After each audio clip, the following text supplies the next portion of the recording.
Welcome to the 100-Yard Dash Football Podcast presented by the Chiefs Focus Network, where you talks about the NFL from end zone to end zone and all 100 yards in between. Without further ado, here's you.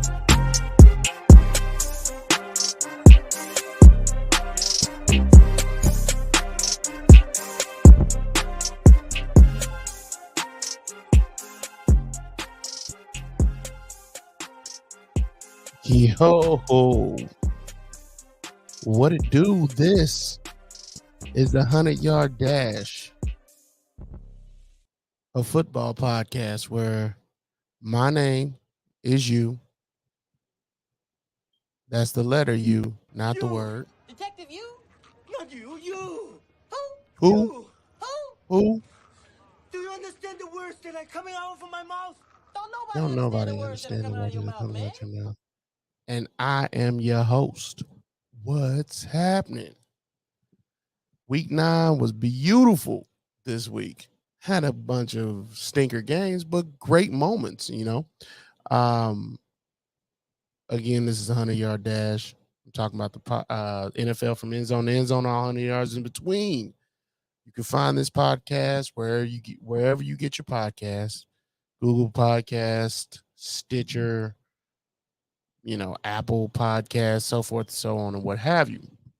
Now, instead of looking for searching for the 100-Yard Dash, search for Chiefs Focus, because my episodes are going to be found under that umbrella, because that is what we're doing this year. That is how we're doing things, and that just lets you know where to find us. And you can always download. That always helps us out. But your listens is what we look for as well. So I do this about once a week, normally Wednesdays. Sometimes I do it earlier. Sometimes I do it later. If you set your notifications, you can know when I'm on, and you can join and interact with me live by joining the StreamYard stream, YouTube stream, or the Twitch stream. And that is at Chiefs Focus. Again, thanks for listening. Let's get in it. All right. So the rundown of the show. There is news, but you're just going to hear it throughout the recap. So I'm not going to give a dedicated part for the news. You'll hear it throughout the recap. However, I will say this. There's not going to be a whole heck of a lot of news except for guys getting signed, guys getting cut, so forth and so on. There's not going to be any big trades or anything because the trade deadline's over. And most of y'all know that. So there's not going to be much of that. I do expect there to be a firing of some sort before Black Monday. But we'll see. We'll see what happens there because, so far it hasn't been. But you know how it goes. You know how it goes. And then it's always like, well, what are we going to do here? But we keep it moving. So, week 9, beautiful week. Had a bunch of not great teams at all. But we deal with that. But this week, week 9, we had, the bye week for week 9. Where did my notes go? I know Detroit was one of them. Okay. Denver, Detroit, Jacksonville, and San Francisco were all on bye weeks. Denver, Detroit, San Francisco, and Jacksonville are all on bye weeks. So with that being said, let's go. Denver's 3-5, and they're 4th in the AFC West. Detroit 6-2, they're 1st in the NFC North. Jacksonville is 6-2, and they're 1st in the AFC South. and San Francisco is tied for first at 5-3 in the NFC West. So we got the better teams in the league on buys this week. Some of them. So with that out the way, let's keep it moving. Let's get into the Tennessee Titans at the Pittsburgh Steelers. Look, okay, let's go to the scores. Pittsburgh wins 20-16. Tennessee scores 16. Pittsburgh scores 22 or 20. And Tennessee Titans are 3-5. The Pittsburgh Steelers are 5-3. I always respect a Mike Tomlin led team. Always. I mean, for obvious reasons, he has never, ever had a losing season. And that's a big deal. That is a huge deal. A lot of people cannot say those type of things about their coaching prowess, but Mike Tomlin has never had a losing season. However, I must say this. The Steelers, I don't know, man. They don't feel like they're ready for the big time. They feel the same way they did in their final years of Ben Roethlisberger. And that's what it feels like to me. And those years were frauds. They were frauds. They might have had a winning record. They might have even made the playoffs, but they were one and dones. Shoot, I could probably look up to see what the score was. It wasn't even a very competitive game. In fact, let's do that. PFR Steelers. I mean, this wasn't a part of the plan of the show, but in the last couple of years, okay, I'm sorry, they didn't even make the play. I forgot they didn't make the playoffs, or did they? Hold on. They didn't even make the playoffs last year. They lost in the wild card round. In 2021, they lost in the wild card round. Yeah, they got beat by the Chiefs. I thought that was 2 years ago. 3 years ago. They got beat by the Chiefs by 20. So, it's fine. They just don't feel like they do anything great, if you understand what I'm saying. And that's not a shot at the Steelers. I don't think Matt Canada is a great offensive coordinator. I think he kind of holds the offense back. And I do think that makes guys like Kenny Pickett and the wide receiver whose name escapes me right now, it makes them go off script more than they probably need to or even want to. So that's my concept on that one. Let's keep it moving.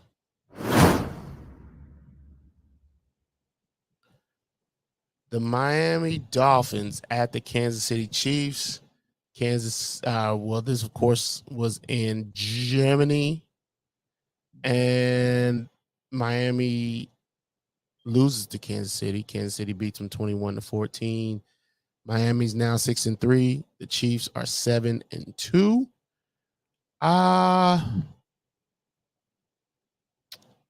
Look, Miami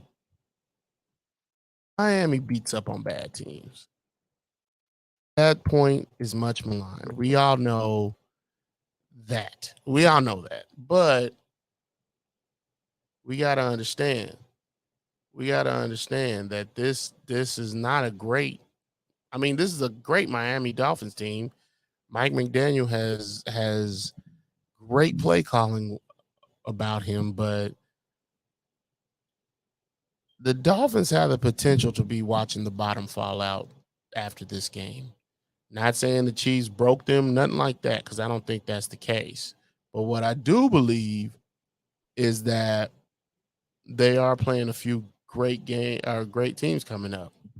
And so they get 17 points per game against bad teams on average. And then 39 points per game against 17 points against good teams, 39 points against bad teams. I wrote it down wrong. But, those points per game makes a difference. It makes a difference. And the Chiefs, let's talk about them. The Chiefs are the first team to win in 4 different countries. Defense was obviously the star of this game. The offense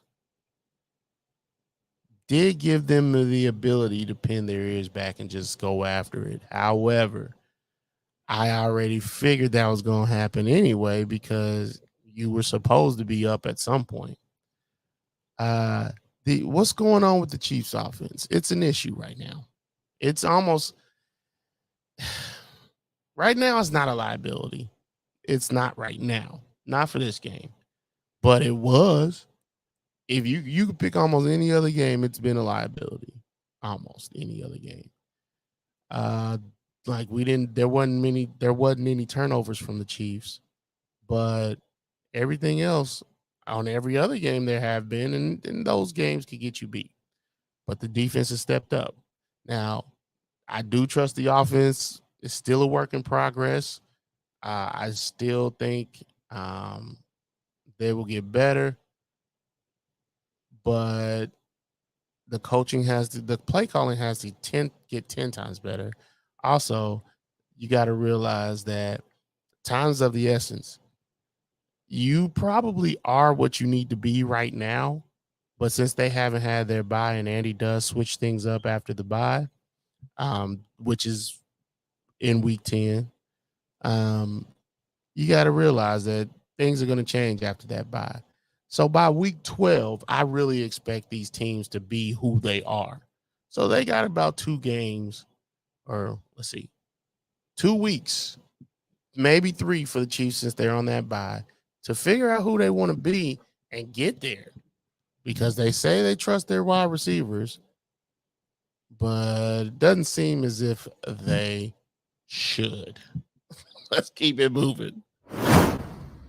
The Arizona Cardinals get shut out by the Cleveland Browns, 27-0. Takes the Cleveland Browns to 5-3. Takes the Arizona Cardinals to 1-8.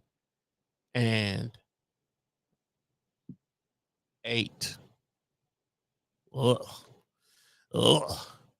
I mean, here's my thing about the Arizona Cardinals. You obviously know that the Cardinals, well, no, you might not obviously know, but the Cardinals do play hard.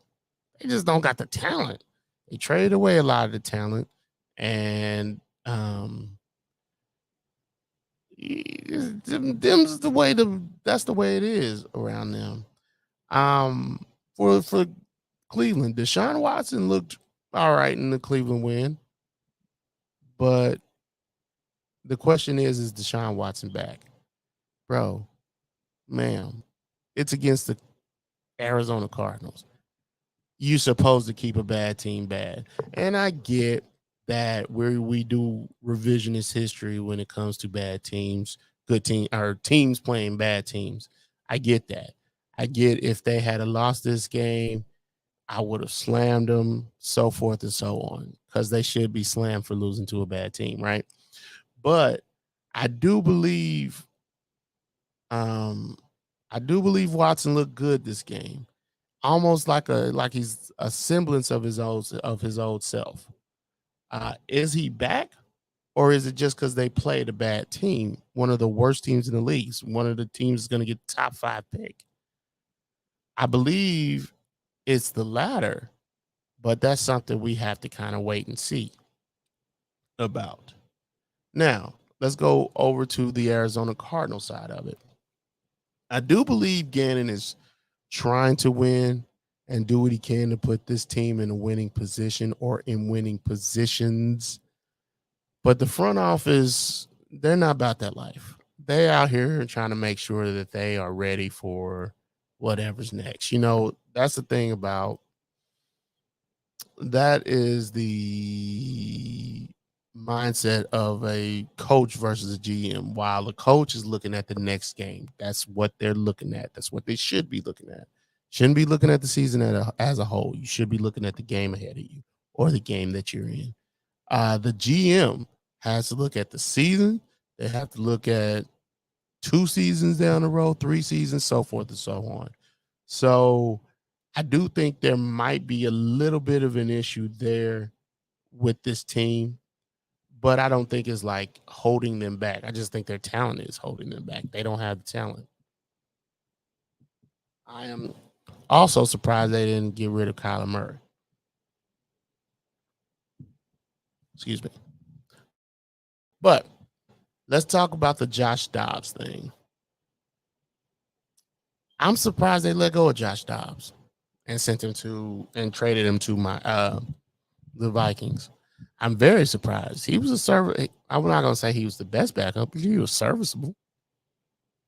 He was serviceable, and that kind of told me that they weren't worried about winning as much at the junction that they're in right now. But we'll see. You know, they say Kyler Murray's coming back, but I don't know why. Like, what's the point? Tell me what's the point of Kyler Murray coming back aside from making sure that he still has football in his veins and he's still able to play like the Kyler of old. Other than that, what's the point of him coming back? Ain't no point. We keep it moving. The Chicago Bears lose to the New Orleans Saints. The Saints score 24. The Bears score 17. Chicago is 2-7. New Orleans is 5-4. Yeah, I wasn't watching this game. Sorry. I don't. To me, New Orleans is boring to watch. To me, New Orleans is just not a good team to watch. I'm not watching them. Haven't watched them.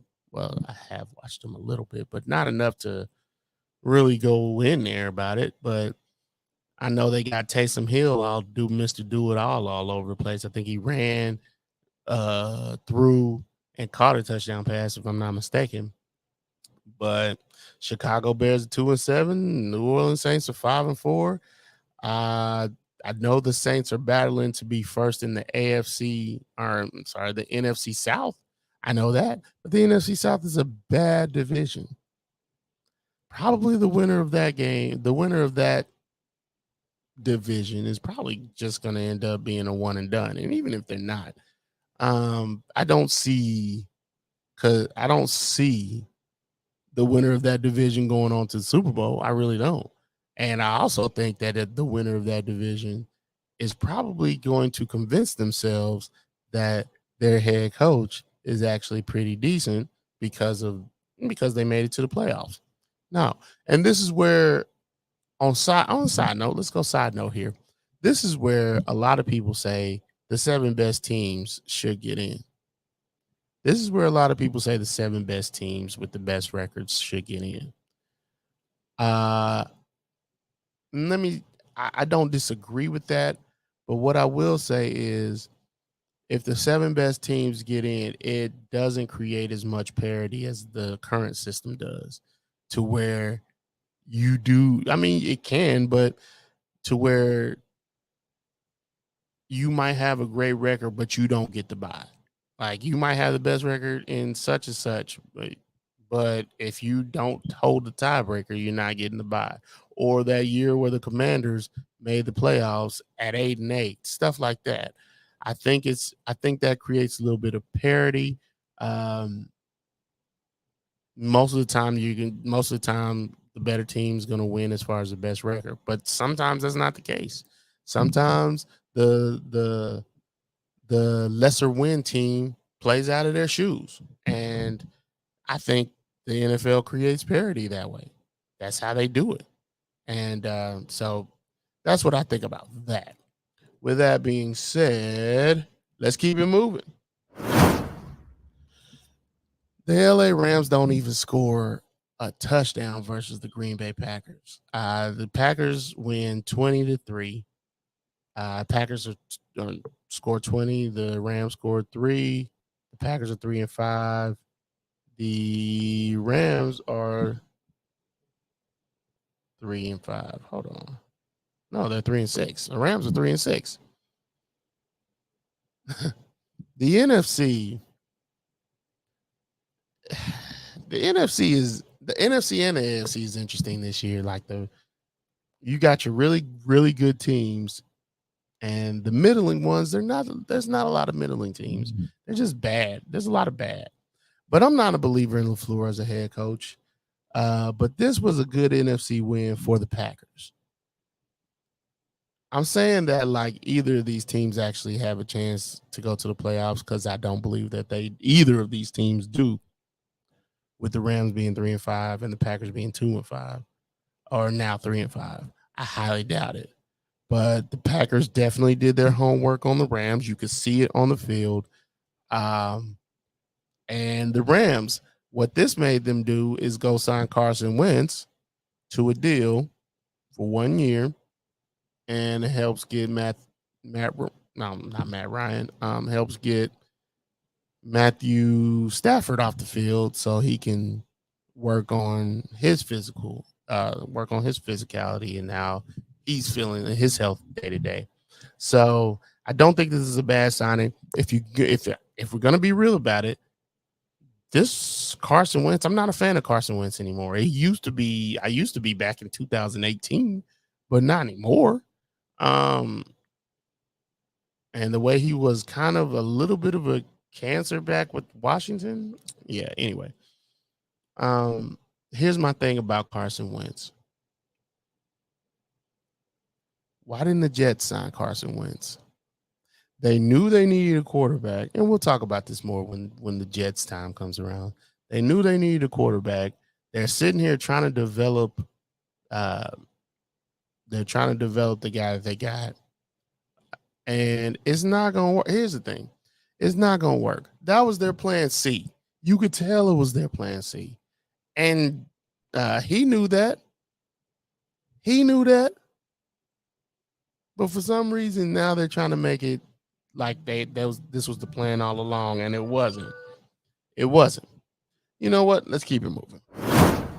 The Minnesota Vikings beat the Atlanta Falcons 31-28. The Falcons scored 28. The Minnesota Vikings scored 31. Takes the Vikings to 5-4. Takes the Atlanta Falcons to 4-5. Now, I never thought Atlanta was that good, so I'm not surprised here. But Josh Dobbs, I don't think he'll ever be a team's QB1. But the fact that him going to like 3 different teams this season and playing really well,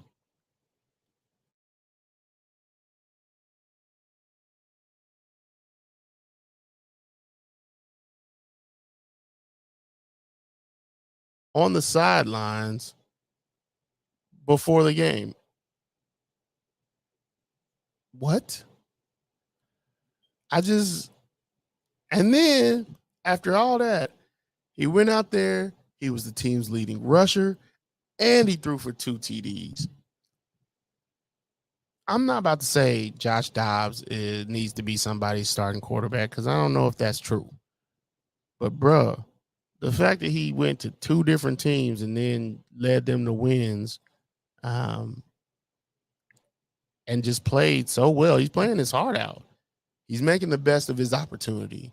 And my hat's off to Josh Dobbs because he was really impressive in this game. Let's keep it moving.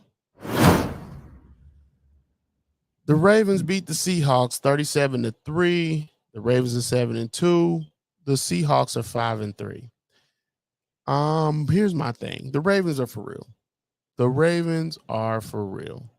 We will talk about the AFC playoff standings in a second, but the Ravens are for real.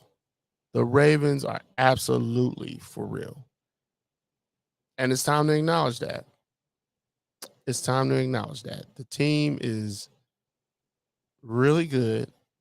They've been playing quality opponents and then been blowing them out or just flat out beating them.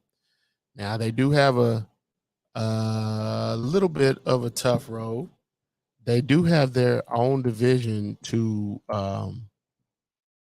go against because and that's going to be tough for them anyway, because when we talk about their division, we're talking about the Browns, who don't have the greatest record, but they have a good record. And they have a good defense. We also talk about the Bengals, who are on the rise. Like, they won 4 something in a row. I got that later on here coming up. But then we also got the Pittsburgh Steelers, who are obviously 5-3. So you're talking about Baltimore, who's 2 games up on the whole division, and then you got the Bengals, the Browns, and the Steelers, who are all 5-3 right now.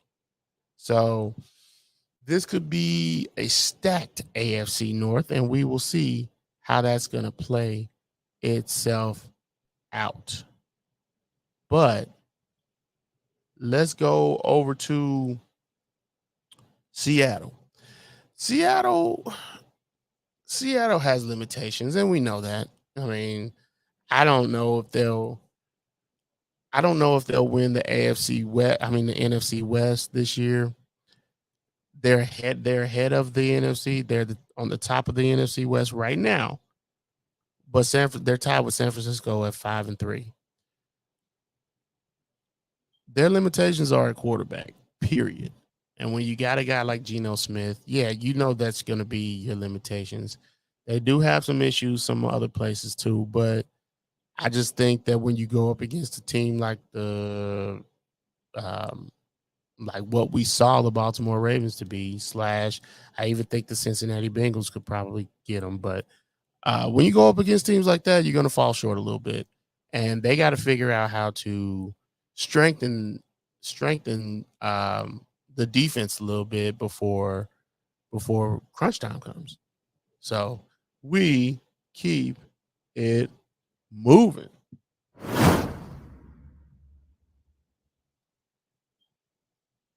All right. This was one of those games of the week.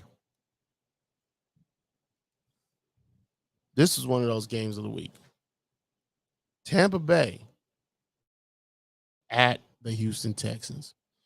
Houston wins 39-37. Houston is 4-4. Tampa Bay is 3-5.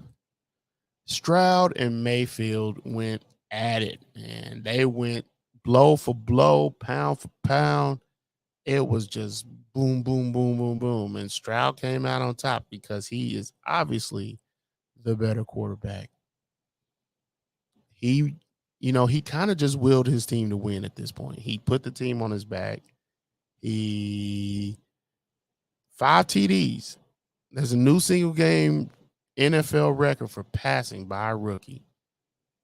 And that's 470 yards with 5 TDs. Wow. Running back scores the winning field goal. Fairbairn left the game with an injury. The kicker, Fairbairn, left the game with an injury for the Texans.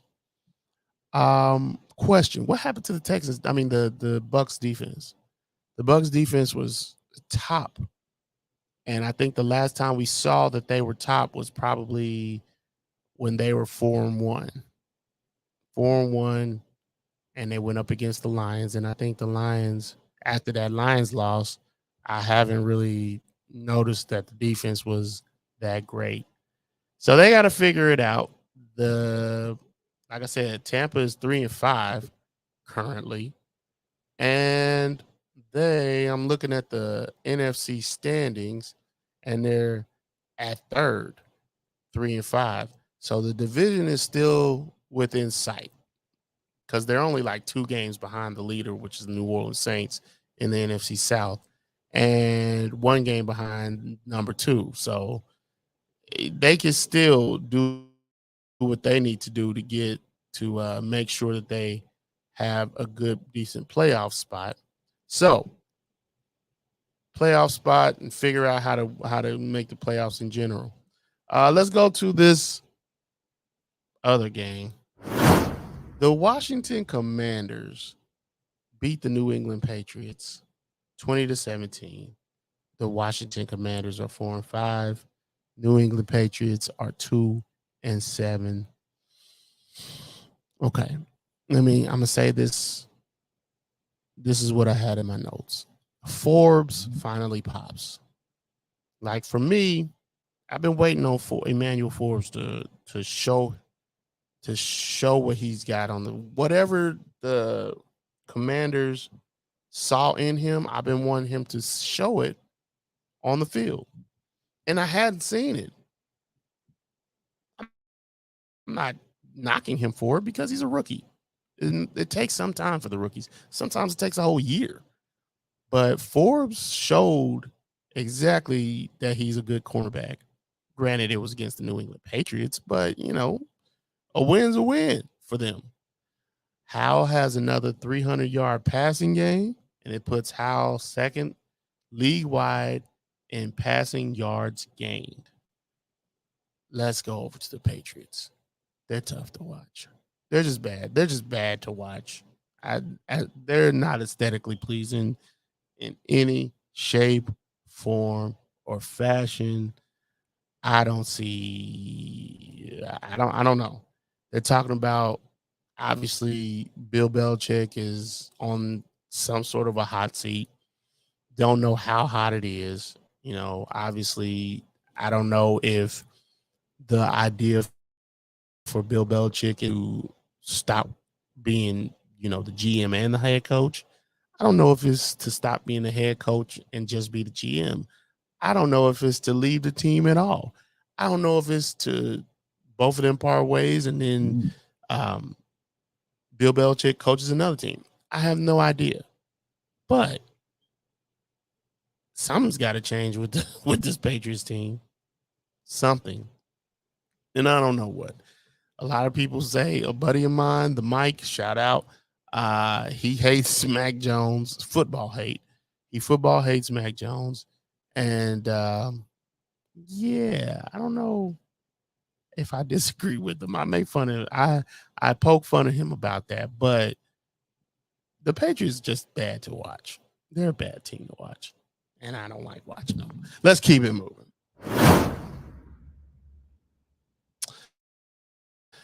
So I wrote before this game started, I wrote Frank Reich's revenge game.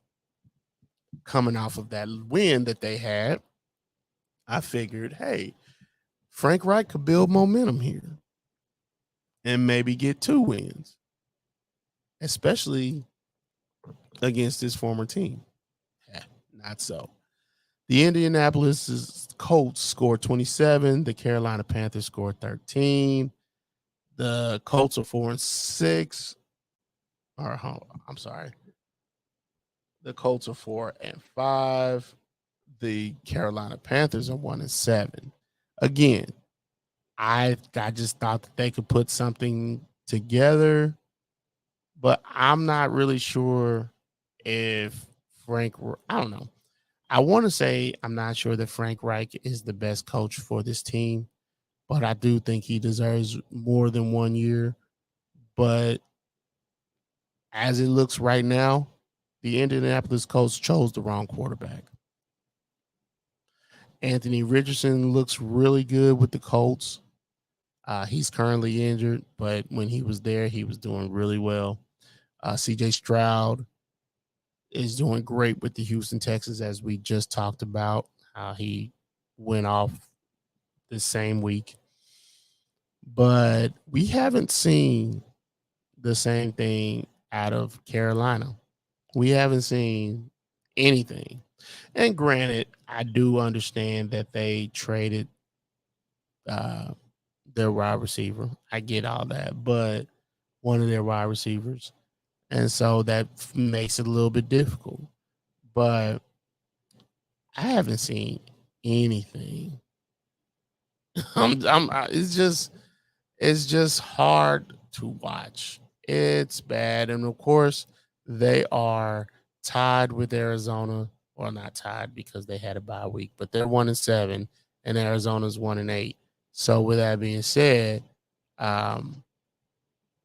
yeah, they got to figure out how to put some a win together, because that's the idea. You're supposed to be putting wins together. And while a lot of people think that they're just trying to go for, that number 1 overall pick, this wasn't the plan. This is what otherwise they wouldn't have traded for the number 1 pick. And Bryce Young hasn't given me anything to write home about. Nothing. I'm sorry. But having the number 1 pick in next year's draft, maybe they'll be able to get some dynamic talent down there and figure it out. But again, we will see. We will see. Let's go over to the Dallas Cowboys and the Philadelphia Eagles. Now, this was one of those games that you look forward to all year, obviously. That's easily something you could say. This is a division game, but they hate each other. And Philadelphia came out on top, 28-23. Takes the Dallas Cowboys to 5-3. Takes the Philadelphia Eagles to 8-1. I personally, I obviously don't think the Cowboys are that great. I don't think the Cowboys. I think they are pretenders. As far as a Super Bowl contender, I do think they're pretenders. But with that being said, I do think they have plenty of time to get back into this and not be pretenders. But hearing Micah Parsons say we have even more confidence now, it just strikes me as lame. You just got to take it on the chin, bro. You ain't got to say this stuff. Just take it on the chin. You can just say it. You could just not say it and keep it moving, bro. That's the part that I don't understand. You could just not say this stuff and just keep it moving. By the by, Philadelphia's 8-1. My apologies. 5-3. Dallas is 5-3. Philadelphia's 8-1. You don't have to do this. You don't have to do this. And I love Michael Parsons. I think he's one of the best players, but I think he talks a big game, which is fine. And he backs it up, which is fine. But in these losses, bro, you gotta let that go. Let that go. Even more confidence now. Okay, whatever. For Philadelphia,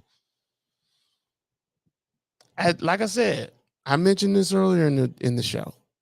I do think everybody still has an opportunity, like a 3-week window in which to refine their skills, refine their game plan, refine who they are. I still don't think Philadelphia has figured it out yet. Like, I still don't think Philadelphia has figured out themselves yet. Last year, I think it took all the way to late November for them to be able to just be into what they ended up being, like just lean into it. And I think they're still working on that with their offensive coordinator, especially in the offense. But, the fact that they have the 8-1 record and then I don't think they're 100% endowed with the offense yet is very, very, very scary to me. And so I'm interested to see how that materializes and continues moving forward. Let's keep it moving. The Las Vegas Raiders beat the New York Giants 30-6 after firing Josh McDaniels. The Raiders are 4-5. The Giants are 2-7. Now, I haven't looked up. I wanted to, didn't get the opportunity to. Looked up the record of teams that fire their head coach during the season and then get an interim, and the game after they fire their coach, do they win or not? Josh McDaniels was an absolute clown in every sense of the word. Apparently, he didn't let the practice squad line up on the sidelines. I don't know why he didn't, but Antonio Pierce brought that back. He welcomed him back, no problems. But the story came out recently that Josh McDaniels sent Antonio Pierce in there to talk to the team to give them a pep talk or whatever. And Antonio Pierce went in there and mentioned the fact that the New York Giants, the team that he played for, rallied to end up beating the Patriots. And I want to say that was in that Super Bowl. And this was a time where Josh McDaniels sent him in there to do it. He wasn't in there himself. And so afterwards, he stopped and said, "Don't ever talk about the Patriots." What? Bro, relax. Relax. Josh McDaniels is a clown.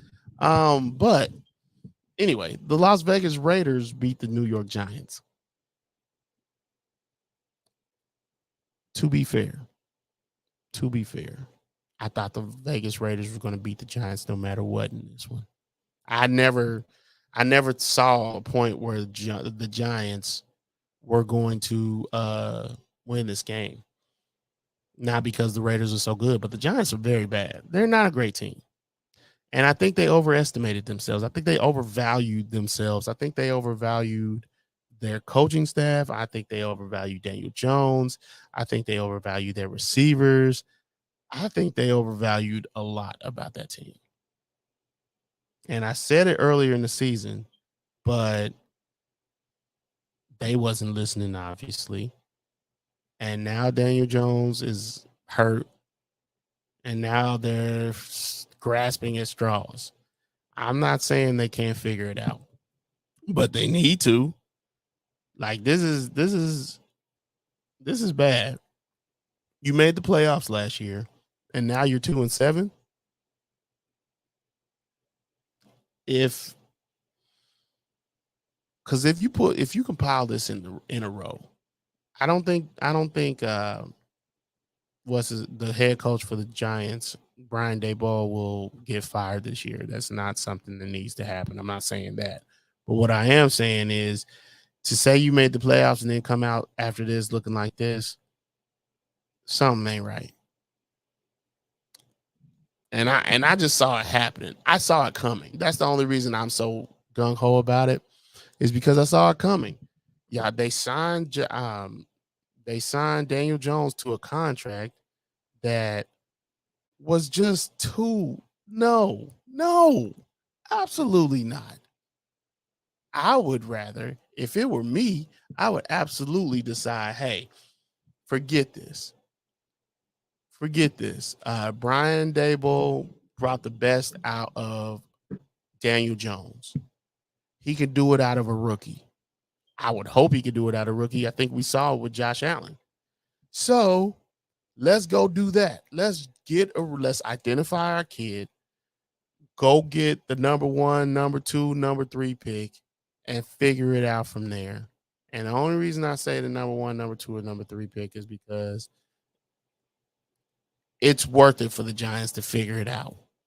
The last time that they had a number 1, last time they had that pick and figured it out, they ended up getting Eli Manning. So if you can just identify the guy you want and go get him, as opposed to thinking that you are you got a guy in Daniel Jones and tie yourself to him for the next 4 years at a competitive contract, that's nuts to me. That's nuts. I think these NFL teams overvalue the draft pick idea, because you could give up some draft capital to go get that number 1 pick, or that number 3 pick, or that number 5 pick. Figure it out. Don't pay Daniel Jones. He was not in a division with Jalen Hurts and Dak Prescott. He was always going to be a number 3, at the very least. Come on. And then Sam Howell throwing 300 yards, you're number 4. He was going to end up being number 4 anyway, as long as Sam Howell develops like he's supposed to. That's all I'm saying. That's all I'm saying. That's how I feel. You can fire back at me if you want to, but that's what I see. That's just what I see. Personally, that's what I see. All right, let's go to Sunday Night Football, where the Buffalo Bills lose to the Cincinnati Bengals 24, or Cincinnati scores 24, Buffalo scores 18, takes the Bills to 5-4, takes the Cincinnati Bengals to 5-3. Don't look now. Here come the Bengals. I told you, I mentioned that the Bengals can get hot. They always start out, not always, they tend to start out the season slow. But that's 4 straight wins. That is 4 straight wins. They had they lost one more game during that losing period, I might have thrown a little bit of dirt on them. I might have said they're done. But we've seen them come from behind like this. Period. It's almost like they work better when they have to dig themselves out of a hole. I'm not sure that they'll make the playoffs, but at this point, coming off this win, I think they will. They know how to come back from behind in the regular season. Also, their division is prime for the picking. Prime for the picking. Let's see. Let's look over at the AFC North. Again, the Baltimore Ravens are 7-2. Cincinnati, Cleveland, and Pittsburgh are all tied at 5-3 for number 2. Man. And yeah, I thought they should have put Joe Burrow on ice, but they worked through it. They made sure it didn't get worse. And here they are, 5-3, 2 games behind the division leader. I don't know if the Ravens are a good team. So I think they might be able to end this season with maybe one more loss. But I don't know with Cincinnati breathing down their necks like this, like just coming up fast behind them. I don't know if they had the opportunity to drop more than 2 games. I just don't see it. So that's all I have for that one. And we keep it moving. Last but not least, Monday Night Football. The Los Angeles Chargers beat the New York Jets. Here's my thing about the Chargers. They are now the Chargers. Y'all know my thoughts on the Chargers. I think they're a fake team as far as fake contenders. Everybody thinks there's something big, but then they end up screwing the pooch at some point. They're currently 4-4. The LA Chargers are 4-4. They're 3 games out of first place in the AFC West. They put together a string of wins. The issue is they might have started too late. And I don't think their defense is for real. I think the defense of the LA Chargers are front runners, and they tee off on easy competition. Like when they get a bunch of sacks, they get a bunch of sacks, but it's normally against bad teams. And you should do it that way, but I don't think they're a dynamic team whatsoever. But I will say that pass to Keenan Allen coming down with that pass is kind of nuts. Absolutely nuts. I wish I had a replay of it, but I don't. So they still have a chance to be in it, but I don't know if that's going to happen given all the talent that everybody has around them now. Because currently the AFC is loaded. The AFC is absolutely loaded. And I don't know if they started on time enough, because it looks like they waited too late. looks like they might have waited too late. So that's for the Chargers. Let's see. There is also, I got out of my notes. I'm sorry. The Jets. Let's talk about the Jets for a second. The Jets kind of make me sick. I'm tired of hearing about them. I'm tired of seeing about them. It's just, they are annoying. Now, let me tell you why they're annoying. Aaron Rodgers ain't coming back this season. He keeps telling guys that he is. That dude ain't coming back this season. And even if he did,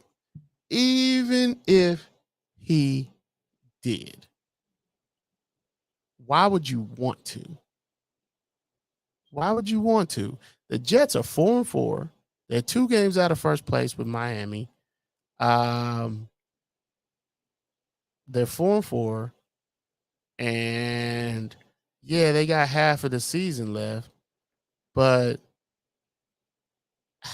why would you want to? But I guess now that I'm thinking about it, I still don't think they can win the division. And I don't think they'll make the playoffs without figuring it out with Zach Wilson at the QB spot. With Zach Wilson at the QB spot, they ain't going to do anything. But they're 4-4. They got the Buffalo Bills a game ahead of them, and they got the Dolphins 2 games ahead of them. Yeah, there's a possibility they could climb up and try to figure it out. But I don't think the Miami Dolphins are that bad of a team to just keep losing enough games for the Jets to catch them. So what's the point of coming back? And not to mention your injury, bro. Aaron Rodgers, you ain't coming back this season. And let's go here. If I think the Jets actually think that Aaron Rodgers is coming back this season, which is nuts to me. And here's the reason I think that. Y'all know what Zach Wilson is. That's why you went to go get Aaron Rodgers. You spent a lot of capital to go get Aaron Rodgers. And he got injured the first game of the season. You saw what you had in Zach Wilson and tried to see if you could just figure it out. Look, fam. Look, you're 4-4. You haven't figured it out. Why in the world are we doing this? You could have had Carson Wentz. I don't even know who else is out there. You could have had Taylor Heineke. Like, you can get, there are guys out there, free agent quarterbacks available. Free agent QBs.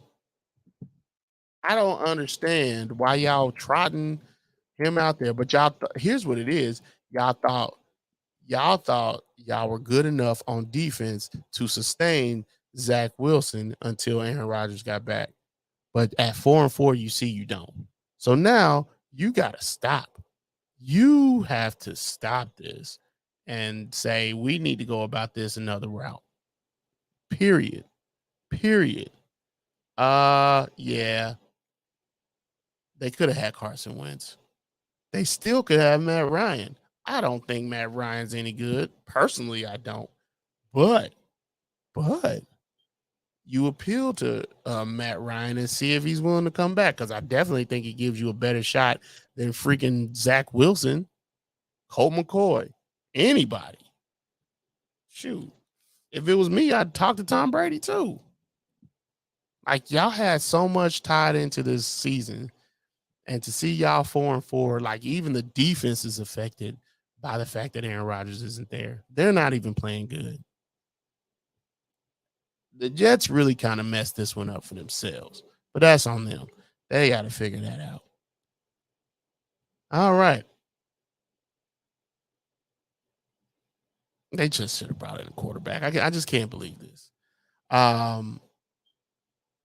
Also, let's talk about the Chargers and their defense. They always, like, they beat up on bad teams. but they sacked Wilson 8 times. They sacked somebody 6 times like 3-4 weeks ago, 2-3 weeks ago. And their sacks come in like super bunches when they get those big sacks, but they're always against bad offensive lines. So nothing big to say there. And that is week 9. Look, now currently, let's talk about the playoff picture. In the playoffs, we're looking at stuff's popping up. When we look at the playoffs, we have in the AFC, we have the Chiefs, the Ravens at number 2, the Jags at number 3, the Dolphins at number 4, the Steelers at number 5, the Browns at number 6, and the Bengals at number 7. For the NFC, you got the Eagles number 1, the Lions number 2,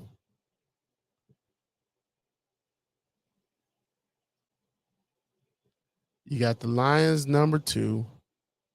I was trying to figure out how to put it on the screen, but it didn't work for me. You got the Lions number 2. Where is it?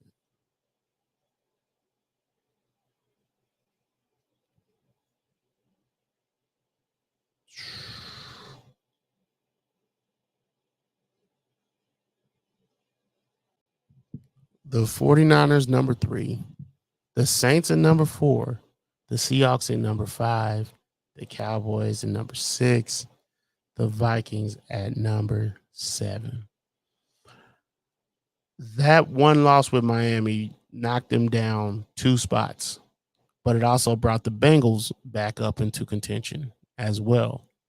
So right now you see there's three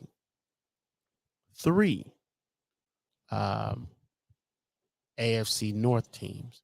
I'm interested. Hold on. 1, the Ravens, the Steelers, the Browns, the Bengals. I'm sorry. That's all of the AFC North. I'm interested to see how that continues to manifest itself. I'm interested to see if that keeps going that in that manner. That's pretty much all I have for this show. I thank you all for listening. Thank you for listening. Appreciate everything. Download the show, share it, and again, you are the best. Thank you for listening, and that's all I got. Deuces.